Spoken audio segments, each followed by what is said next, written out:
guys, so today we're going to be talking about whether the United States should continue to support Israel in their fight against Hamas. And we decided that the best way to take a stance on this matter was to take a look at both sides of the argument, and from there make our decisions from our conversations and the evidence and our research that we found about this. So Marisol's going to start us off. Yes. So the United States should continue supporting Israel in its conflict with Hamas because it serves both countries at the same time. So the United States assistance to Israel boosts the American economy in addition to making America secure and safe.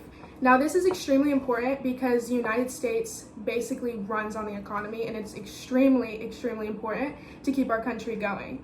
So the money Israel receives from the United States is utilized to purchase military software and equipment from American businesses. This directly supports about 20,000 employment in the defense and associated sectors in the United States.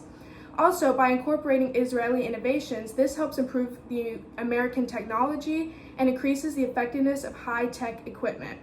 Israeli advancements in civilian technology helps the U.S. maintain its economy, competitiveness, and promotes sustainable development and tackles various non-military security challenges.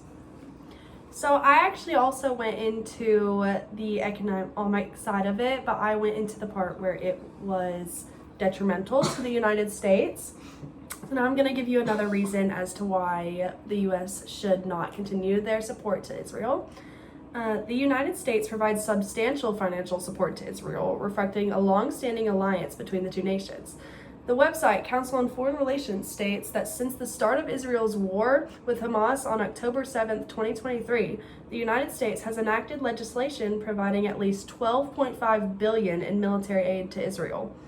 As of recent data, the U.S. commits approximately $3.8 billion annually in military aid to Israel as part of a 10-year memorandum of understanding that was signed in 2016 and runs through 2028.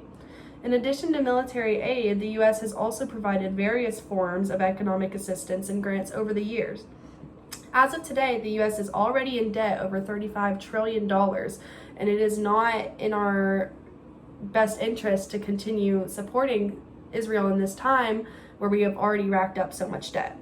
The significant financial support is another reason why the United States should end their financial aid to Israel. Now we're going to start talking about another reason as to why the United States should continue. Yeah, so I went into the relationship that we have with Israel, and so that's what I'm going to be talking about a little bit. So the U.S. and Israel have a close strategic partnership marketed by strong political, military, economic, and cultural connections. Since the United States became the first nation to recognize Israel as an independent state in 1948, the relationship has developed to be one of the strongest alliances in the U.S. foreign policy. Over 75 years, the partnership has been built on shared democratic values, mutual interests, with both countries committed to democracy, economic growth, and religional stability. Today, the U.S.-Israel relationship is one of the most significant partnerships in the American foreign policy, but is upheld by deep ties and joint dedication to promoting democracy and security in the Middle East. And with that, the U.S. is also the U.S. partnership with Israel is also our main way into the Middle East to find out what's happening, what's going on. And the military, Israel and the United States, they both come together for joint exercises and military strategies. And I think that is really important to the United States to have also that relationship and that inside, so we can also see what's going on over there. Yes, and I'm going to be talking about another reason that we should stop supporting Israel in their fight. What she said, the partnership, I do agree that is something that we also need to keep in mind, because that is super important. But at the same time, I feel like from the past few years, I think a lot of people can agree that we have adopted some problems within our country that we need to focus on. Like, our country comes first, like our people come first, right? So besides the fact that U.S. citizens believe that we shouldn't be involved in international affairs, including Israel and Palestine, they also believe that Israel and Palestine should just divide the states into two. So this has actually been a goal for a very long time in America, and we believe that there should be a single state under Palestine government and a single state under Israel government, or at least like the states divided with like a sharing or with a shared leadership. Again, like I said, Israel and Palestine, that's been an issue for a very long time, and we have been involved.